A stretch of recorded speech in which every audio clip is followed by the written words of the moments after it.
जब तक किसी को खुद की वैल्यू नहीं पता होती तब तक दूसरा कोई उसकी वैल्यू नहीं समझ सकता।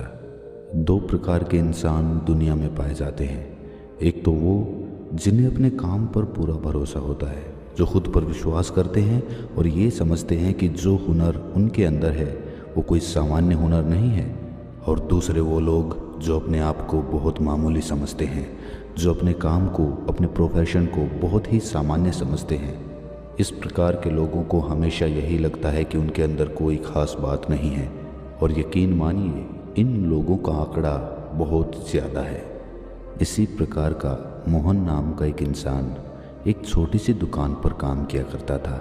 उसे हमेशा यही लगता कि वो बहुत मामूली काम कर रहा है, वो सबसे घटिया काम कर रहा है और उसे ये काम छोड़ देना चाहिए।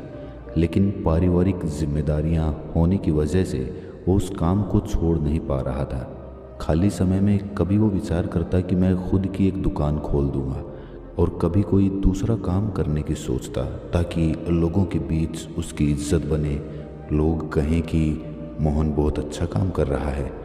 वास्तविकता में जब भी कोई रिश्तेदार उससे पूछता कि वो क्या काम करता है तो वो अपने काम को छुपाने की भी कोशिश करता। वो हमेशा यही सोचा करता कि किसी दुकान पर काम करना कितना तुच्छ काम है, कितना छोटा काम है। इससे अच्छा तो आदमी खाली बैठ जाए। कोई अगर पूछे भी तो कह तो दें कि कुछ काम की तलाश कर रहा हूँ, अभी तो कुछ काम मिला नहीं है। लेकिन ऐसे तुच्छ काम के बारे में दूसरों को बताना क्या सही रहेगा? वो मेरे बारे में क्या सोचेंगे कि ये कितना छोटा काम कर रहा है? क्या उनके बीच मेरी इज्जत, मेरी वैल्यू बनी रह पाएगी? ऐसे विचार मन में बार बार आने की वजह से वो अक्सर तनाव में भी रहने लगा था। दुकान पर काम करने के उसे बहुत ही कम पैसे मिलते थे। इससे वो अपने बीवी बच्चों की ज़रूरतें भी पूरी नहीं कर पाता था। इसीलिए रातों में उसे नींद भी नहीं आती थी। वो अपने आप को फालतू समझता था, वो दुनिया पे खुद को बोझ समझता था। वो कभी कभी आत्महत्या करने के भी विचार करता। एक दिन मोहन दुकान पर अकेला काम कर रहा था। उसका मालिक कहीं बाहर गया हुआ था। तभी अचानक उसकी दुकान पर एक बौद्ध भिक्षु भिक्षा लेने के लिए पहुंच गया। इस भिक्षु के चेहरे पर एक दिव्य तेज था, उसकी आंखों में एक शांति थी। मोहन ने इस बौद्ध भिक्षु को भिक्षा देते हुए एक सवाल पूछा। मोहन ने पूछा कि हे बंते, आपकी आंखों में गजब की शांति है, आपके चेहरे पर गजब का तेज है। आपने जिस प्रेम से मुझसे भिक्षा मांगी है तो उससे स्पष्ट होता है कि आपकी वाणी भी बहुत प्रेमपूर्ण है। लेकिन हर कोई आपकी तरह दयालु और प्रेमपूर्ण नहीं होता। मोहन ने खुद को संबोधित करते हुए पूछा कि हे बंते, मैं हमेशा दूसरों की मदद करता हूँ, हमेशा दूसरों के काम आता हूँ।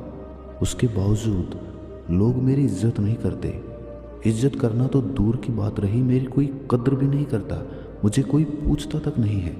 और मुझे ये लगता है कि मैं एक दुकान पर एक बहुत ही तुच्छ काम कर रहा हूँ, जिसकी वजह से लोग मेरी कभी भी इज्जत नहीं करेंगे। हालांकि मैं कभी किसी का बुरा नहीं चाहता, मैं हमेशा दूसरों की मदद करना चाहता हूँ। तो इसके बदले कम से कम दूसरे लोगों को मुझसे ठीक से पेश तो आना चाहिए। मैं दूसरों के बीच और अपने परिवार के बीच में भी अपनी वैल्यू किस प्रकार बढ़ा सकता हूँ? मुझे कुछ तरीके और उपाय बताएं जिससे मैं भी अपना स्वाभिमान भरा जीवन जी सकूं। बौद्ध भिक्षु ने मुस्कुराते हुए जवाब दिया कि बंते, जब तक तुम खुद की कद्र करना नहीं सीखोगे तब तक दूसरा कोई तुम्हारी कद्र नहीं करेगा। जब तक तुम्हें अपने काम को तुच्छ और छोटा समझते रहोगे तो दूसरे लोगों को क्या पड़ी है कि वो तुम्हें महान समझे, तुम्हारे काम को ऊंचा समझें। भिक्षु ने अपनी बात आगे बढ़ाते हुए कहा कि ऐसा नहीं है कि हमें हर घर से भिक्षा मिल जाती हो, लेकिन जो कुछ भी हमें मिलता है उसके लिए हमारे मन में एक धन्यवाद का भाव होता है। इससे हम खुद को प्रेम करना सीख पाते हैं। जब तक हम अपने आप को और अपनी किस्मत को कोसते रहेंगे तब तक हम अपने आप से कभी प्रेम नहीं कर पाएंगे। हम खुद को प्रेम तभी कर पाएंगे जब हम अपने आप को किस्मत वाला समझेंगे। मोहन ने भिक्षु की बात काटते हुए कहा कि हे बंते, मैं अपने इस छोटे से काम से कैसे संतुष्ट रह सकता हूँ? मैं कैसे ऐसे तुच्छ काम के लिए अपने मन में एक धन्यवाद का भाव पैदा कर सकता हूँ। ये कैसे संभव है? अगर मैं अपने काम को पसंद ही नहीं कर रहा तो क्या उपाय है? इस पर भिक्षु ने सड़क पर एक भिखारी की तरफ इशारा करते हुए कहा कि जरा उस भिखारी को गौर से देखो। उसका भी परिवार है, उसके भी बच्चे हैं, वो भी किसी का पिता है। लेकिन अगर तुम महसूस करो तो तुम्हारी नज़र में वो तुमसे भी ज़्यादा तुच्छ काम कर रहा है, तो तुम तो उससे बेहतर हालात में हो। तुम्हें तो खुश होना चाहिए। हर किसी की किस्मत तुम्हारे जैसी नहीं होती। हर किसी को किसी दुकान पर काम करने का मौका नहीं मिलता।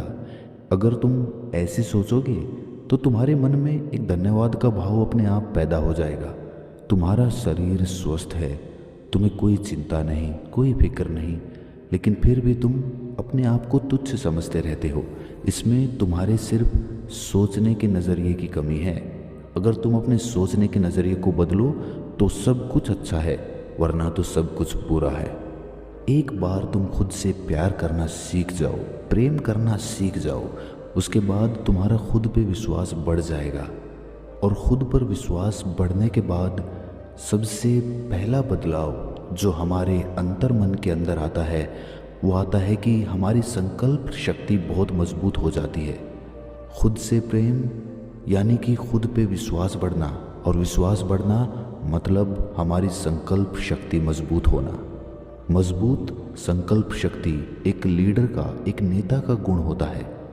जब दूसरे लोग जो आज तुम्हारी निंदा करते हैं, जब कल ये देखेंगे कि ये आदमी जो काम अपने हाथ में लेता है उसे पूरा करके ही दम लेता है, तो अपने आप उनकी नज़रों में आपकी इज्जत बढ़ने लगेगी, आपकी वैल्यू बनने लगेगी। भिक्षु ने मोहन को सावधान करते हुए अपना अगला तरीका बताया जिससे दूसरों की नज़रों में अपनी वैल्यू बढ़ाई जा सके। उन्होंने कहा कि अच्छाई करना, दूसरों की भलाई करना अच्छी बात है, लेकिन हर समय अगर आप किसी के लिए मौजूद रहेंगे तो वो आपकी ज़रूरत कभी समझ नहीं पाएगा। कोई आपको गंभीरता से नहीं लेगा। सब तुम्हारा फ़ायदा उठाकर तुमसे अपना काम निकलवाने के लिए योजनाएं बनाते रहेंगे, जिससे बाद में तुम्हें दुख होगा, तुम्हारे मन को तकलीफ होगी। इसीलिए पहले से ही सचेत हो जाओ। हर किसी के लिए हर समय उपलब्ध मत रहो। जो हमारे करीबी हैं, हमारे अपने हैं, उनके लिए हमेशा मौजूद रहो, लेकिन दूसरों को अपनी ज़रूरत महसूस कराओ। जब भी वो कोई काम करे उन्हें आपकी कमी महसूस होनी चाहिए, और जब ऐसा होने लगे तब समझ लेना दूसरों के सामने तुम्हारी इज्जत, तुम्हारी वैल्यू बढ़ने लगी है। अगली सीख भिक्षु ने बताते हुए कहा कि कभी भी अपना काम पूरा होने से पहले उस काम के बारे में किसी को मत बताना, वरना तो तुम मजाक का पात्र बनोगे। कुछ लोग काम पूरा होने से पहले ही डींगे हाँकने लगते हैं। कुछ लोगों की तो आदत ही होती है लंबी लंबी डींगे हाँकने की। पहले वो बहुत लंबी लंबी डींगे हाँक लेते हैं, और जब काम पूरा नहीं होता तो दूसरों के सामने शर्मिंदा होना पड़ता है। लेकिन अगर आप ऐसा करेंगे तो दूसरे लोग आपको गंभीरता से क्यों लेंगे? चुप रहकर बिना किसी को बताए निरंतर खामोशी में अपने लक्ष्य पर काम करते रहो, और एक दिन वो भी आएगा जब आप अपने लक्ष्य को पा लेंगे। उसके बाद लोगों को अपने आप ही पता चल जाएगा। अपनी बात को जारी रखते हुए भिक्षु ने बताया कि अपनी झिझक को दूर करो, अपने डर को दूर करो।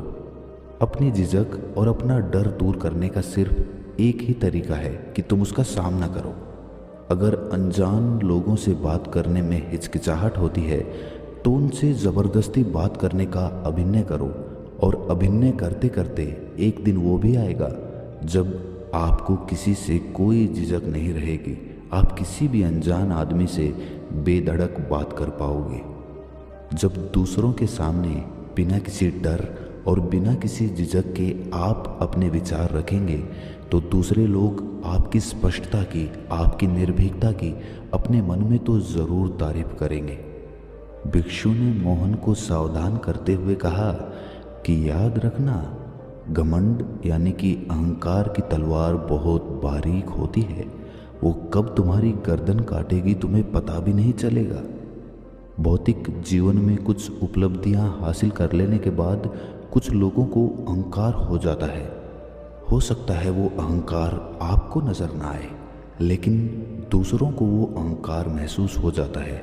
इसीलिए जब तक आप सामने रहेंगे तो आपके ओहदे की वजह से वो आपकी इज्जत करेंगे, आपके सामने आपकी बड़ाई करेंगे, लेकिन आपके पीछे से वो आपको अहंकारी और घमंडी बताने लगेंगे। इसीलिए खुद का निरीक्षण करते रहें।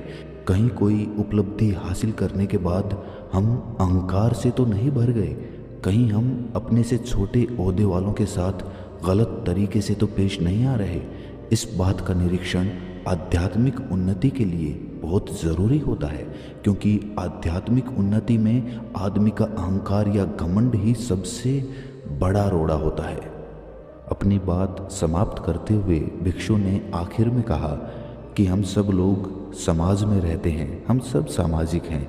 इसीलिए समाज के लोगों के साथ वक्त बिताना, उनकी मदद करना, उनके सामने अच्छे से पेश आना, ये सब बातें समाज के सामने तुम्हें एक बहुत ही इज्जतदार इंसान के तौर पर पेश करती हैं। इसीलिए अपने समाज से, अपने समाज के लोगों से हमेशा जुड़े रहो, कुछ ना कुछ वक्त उन्हें ज़रूर दो।